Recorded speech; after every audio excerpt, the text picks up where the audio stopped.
The events of Charlottesville and the aftermath of the last week have been the center of American political conversation all week long. We are joined by two of Talk Business and Politics' favorite contributors, Tamika Edwards and Frank D. Scott Jr., for a conversation on race and politics and how all this is being processed. I appreciate you guys being here. Thank you for having us. You both have a lens to look through that is different from the lens that I look through all of this, and that is part of the reason why I asked you here. When you see these organizations, these neo-Nazis, these white supremacy groups, the KKK, why do you think that these organizations exist in America today, Frank? I don't know why they existed in America in the first place. However, they still continue to. That being said, at least from my perspective, that weekend, this past weekend, when all of this kind of happened, it really just brought back a lot of memories that we, members of my racial community, have been taught to understand our past, to make certain that we don't repeat it. But I will say, from an emotional perspective, it really brought back a lot of trauma. Trauma as you remember what your grandparents, your great-grandparents have shared with you. And one of the things they've always taught us is to be wary about how we move around in this world, and it was just a reminder. Yeah, and again, we all talk about how you need to learn from your past, not make those mistakes again in the future. So Tamika, I mean, again, as you see these events unfolding, particularly last weekend when the violence is erupting, and you think, how could this be happening in America today? I mean, how were you processing that?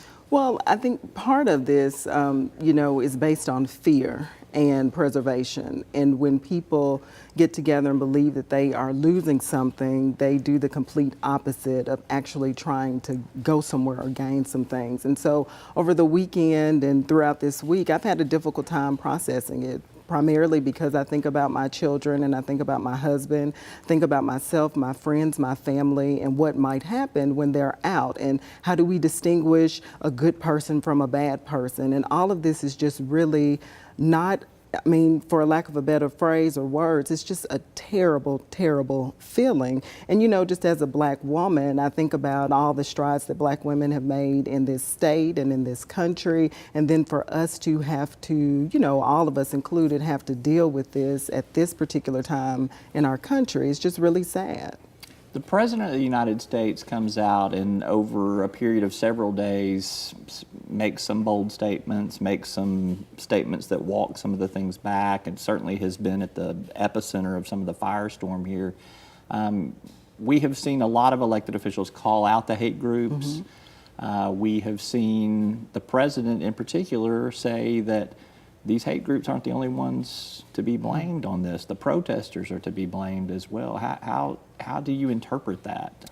Well, I think first and foremost, from a legal perspective and a constitutional perspective, we all have the God-given right to freedom of assembly and freedom of speech. I think there's nothing wrong. I may disagree with the alt-right, I may disagree with white nationalists, and I definitely disagree with white supremacists, but they have the same ability as Black Lives Matter, as that same ability to share that speech, to share that freedom of assembly. But at the point in time when one wants to create some type of hurt, harm, and danger towards another person, that's where the buck stops. The buck stops just because of the innate nature to be racist, number one. But what we have to make certain is that we call it is what it is.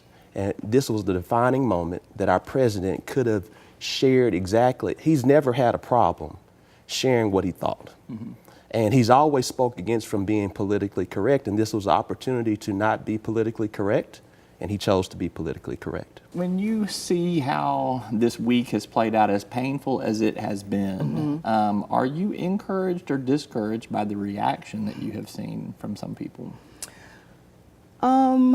So I think going back, I want to be very careful about that because I am a forever optimist. So I believe in I try to always be optimistic, but I will tell you there were really dark times, and I began to question because I saw a lot of people on Facebook making the comparisons, I think, as you noted earlier, with the president on both sides. And I think that's dangerous when we don't focus on the issue at hand, and that is white supremacy. And so when we try to make those analogous with Black Lives Matter, when people don't truly understand what the history is behind that, I think that is detrimental to us moving forward. And so I will tell you that there are times that I've just been like, really? Is this what's going on? And I have lost hope. But I'm coming back around as I see more and more people take a stand, particularly, many of our elected officials and just others. And so I'm hopeful. I know the vigil last night in Charlottesville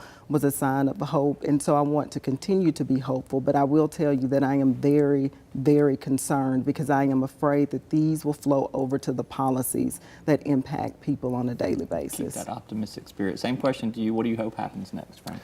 I hope we all continue to love thy neighbor. And I think Frederick Douglass once stated is that where there's no struggle, there's no progress. So I too am an internal optimist.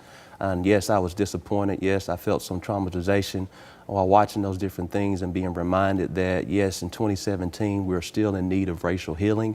But the fact that we were able and blessed to wake up this morning, we still have work to do. Each of us, Black, white, Latino, other, we all have to love thy neighbor and wake up every day to make certain that we move from being disconnected to connected. And so I was often encouraged when I see friends like Davy Carter, friends like Nate Bell, to really speak out and call things what they are, but also focus on, hey, let's move from this violence, let's move towards love. Yeah, all right. Frank, Tamika, good to have y'all with us. Thank you for sharing your perspective. I appreciate you being here. Thank you. All right, when we come back from this word from our sponsors, Confederate statues, should they be taken down? The governor weighs in on this, and I will share my thoughts as well when we come back.